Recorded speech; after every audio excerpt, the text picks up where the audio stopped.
नमस्कार व्यूअर्स, आप सभी का स्वागत है रेडियो द्वारका में। अमोघ लीला प्रभु मेरे साथ हैं एक बार फिर। प्रभु जी, आपका बहुत बहुत स्वागत है। प्रभु जी, एक बड़ा आम सा प्रश्न रहता है कि भाई यंग एज है, जवानी है, काम करने हैं, बहुत कुछ करना है, जीवन में आगे जाना है, तो जवानी में भजन क्यों किया जाए?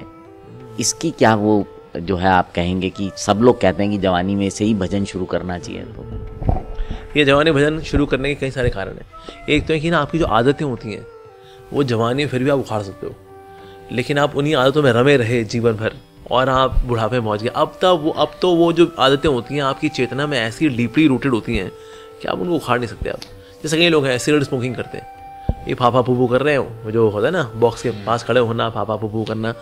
आप बुढ़ापे में भी ये लोग वही कर रहे होते हैं, भले ही इनके लंग्स खराब हों, दारू पी के इनकी किडनियाँ ख़राब हों, लेकिन फिर भी ये दारू सिगरेट वगैरह नहीं छोड़ पाते, बिकॉज अब वो आदतें चेतना में बड़ी गहरी हो चुकी हैं।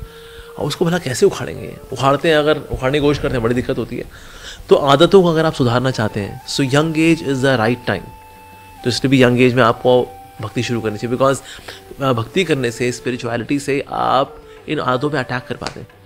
नहीं तो क्या आदतें होती हैं, मज़ा भी देती हैं। देखो हर वो चीज़ में एलिमेंट ऑफ प्लेजर है, उससे निकलना बड़ा कठिन होता है। तो इसीलिए आदतों को यंग एज में इस पर अटैक करना चाहिए, नहीं तो बड़ा मुश्किल होगा हाल चाल। साथ ही हमारी एक आवश्यकता है आध्यात्मिकता, हमारी आवश्यकता एज पर मैस्लोज नीड्स हिरार्की। तो मैस्लो के अनुसार हमारी आवश्यकताओं की एक हिरार्की है, उसमें हमारी फिजिकल नीड्स भी हैं, हमारी इंटेलेक्चुअल नीड्स भी हैं, सोशल नीड्स भी हैं, ईगोइस्टिक नीड्स भी हैं, और अल्टीमेटली स्पिरिचुअल नीड भी है। तो स्पिरिचुअलिटी जो भक्ति है ये हमारी आवश्यकता है। मतलब भक्ति करके ऐसा नहीं भगवान बड़े खुश हो रहे होते होंगे, फिर उनके पेट में गुदगुदियाँ हो रही होंगी, भगवान यहाँ चलो और करो, मेरे पेट में और गुदगुदी होगी। लाभ तो हम ही को मिलता है एक्चुअली। इसलिए आप देखिए दुनिया में जितने सुसाइड करने वाले लोग हैं, सुसाइड करने वाले लोगों में से कोई भी स्पिरिचुअलिस्ट नहीं है, मटीरियलिस्ट ही सुसाइड करता है। In every 40 second there is suicide happening. हर 40 सेकेंड में एक आत्महत्या होती है, और इनमें से एक भी आध्यात्मवादी नहीं है, जेन्युइन आध्यात्मवादी। तो इसका मतलब है यानी कि आध्यात्म का पालन करके आप खुश रहते हो। तो ऐसे लोग हैं जिनके पास सफलता है। देखो जितने कॉर्पोरेट्स हैं वहाँ पर ये सुट्टा जोन है, काम करेंगे बीच में जाएंगे सुट्टा मारेंगे, नहीं सुट्टा मारने के बिना उनका काम चलता नहीं। तो सुट्टा उनको क्यों मारना पड़ता है? बिकॉज कहीं ना कहीं एक प्लेजर की एक इच्छा है, एक अनफुलफिलमेंट है जिसको पूरा करना चाहते हैं वो धुएं के द्वारा। पर धुएं से उनकी आध्यात्मिक नीड भला कैसे पूरी होगी? बट उनको लगता है यार कुछ कमी है, वो पता नहीं कौन सी कमी है, तो चलो इसको शायद इससे पूरे कर लेंगे, अपनी कॉन्शियसनेस को थोड़ा सबड्यू कर लेंगे ना, फिर ये ना कमी सताएगी नहीं। पर ये तो हो गया जैसे खरगोश है, वो अपनी आंख बंद कर ले, चलो अब सांप मेरे को नहीं डसेगा।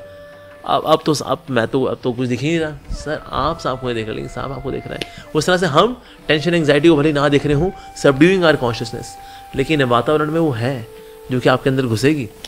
तो इसीलिए somewhere when we are bluffing ourselves like this कि हम आपको we can have cool dude life, हम घूमेंगे फिरेंगे, थोड़ा वर्ल्ड टूर पर निकल जाएंगे, और क्या जयपुर चले जाएंगे, उदयपुर चले जाएंगे, झीलों के किनारे बैठेंगे, स्विमिंग करेंगे, कुछ खाएंगे पिएंगे, पर इससे ऐसे संतोष नहीं आता।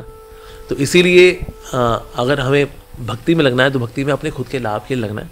साथ ही मैंने देखा है जब कोई व्यक्ति भक्ति में लगता है उससे उसके रिश्ते अच्छे होते हैं, relationship become better, because I see everyone in connection to Krishna, even my wife, my children, my husband, सबका एक संबंध है भगवान के साथ। तो मैं कभी ना गलत वाणी का इस्तेमाल नहीं करूंगा, किसको चुभने वाली वाणी। क्यों? क्योंकि ये भी तो कृष्ण की है, ये भी तो कृष्ण का है। So they are part of family of Krishna. तो इसलिए इस भाव से हम जीवन जीते हैं तो हमारे रिश्ते अच्छे होते हैं, एक औला मिलता है। साथ ही ना हम कितनी ही आलतू फालतू आदतों से बच जाते हैं, जिसकी वजह से पैसा भी बचता है। जैसे लोग कितना ही पैसा खर्च करते हैं यहाँ वहाँ जाने में, पिक्चर देखने में, पर डिवोटीज आर हैप्पी घर में रह करके, दे आर हैविंग भजन कीर्तन, वेरी गुड। तो एक कहावत है ना, those whose pleasures are cheapest they are richest. तो जिनका आनंद सबसे आसानी से मिल जाता है, कहता मतलब हमें आनंद के लिए टिकट विकेट बुक करेंगे, पहुँचेंगे, फिर को 2-3 घंटा को देख करके आएंगे, हमारा तो यहीं पर ही आनंद है जी। So they are the richest actually. तो इसीलिए हमारा पैसा भी बचता है इसके अंदर, ये भी लाभ मिलता है। साथ ही हम देश को कंट्रीब्यूट करते हैं। हमारे देश की जो धरोहर है वो है हमारी आध्यात्मिक संस्कृति, दिस वैदिक कल्चर। तो इस वैदिक कल्चर को हम जब जीते हैं, so somewhere we are making India a better India. हम भारत को एक बेटर इंडिया भारत बना रहे हैं। कैसे? इसी संस्कृति को जी करके। तो इसलिए globally also we are very helpful. आप देखिए जितने भी आध्यात्मिक लोग हैं, दे आर मोर चैरिटेबल। आज इस्कॉन दुनिया के नंबर 1 ऑर्गेनाइजेशन है सब शुद्ध शाकाहारी भोजन बांटने में, नंबर 1 ऑर्गेनाइजेशन है। तो इससे ऐसा नहीं जो है जो भक्त होते हैं अपने में गुम रहते हैं ना, समाज का भला करते हैं जी। तो इसीलिए समाज का भला होता है अगर कोई व्यक्ति स्पिरिचुअल बनता है। तो हमारी बॉडी फिट बनती है। जितने लोग आध्यात्मिक होते हैं उनके अंदर ये जो जेनेटिक डिसऑर्डर्स होते हैं ये नहीं आते, अक्सर यहाँ आते हैं तो इनमें आकर रुक जाते हैं और अल्टीमेटली खत्म हो जाते हैं, अगली जनरेशन में नहीं जाते। तो आध्यात्म का ये लाभ भी मिलता है आपको, भक्ति का लाभ मिलता है कि आपको आपकी you are physically more fit. जैसे कई लोग मुझे बोलते हैं प्रभु जी आप तो 45 के लाभ लगते ही नहीं है, पर उसका कारण यही है भक्ति।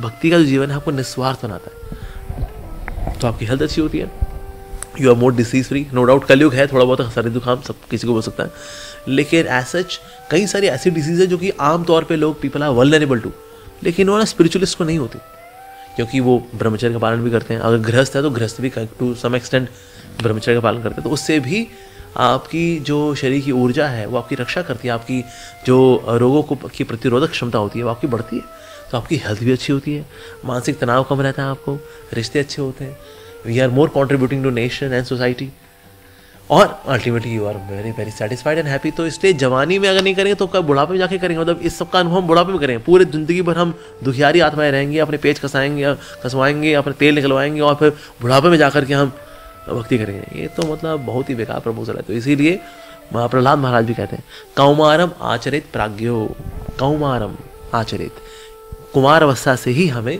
आचरित यानी भक्ति का आचरण करना चाहिए।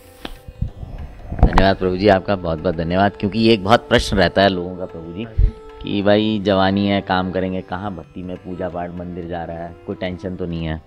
तो उम्मीद करता हूँ जो प्रश्न है इसका उत्तर आपको मिल गया होगा। अब आपसे विदा लेते हैं, जुड़े रहें रेडियो द्वारका के साथ।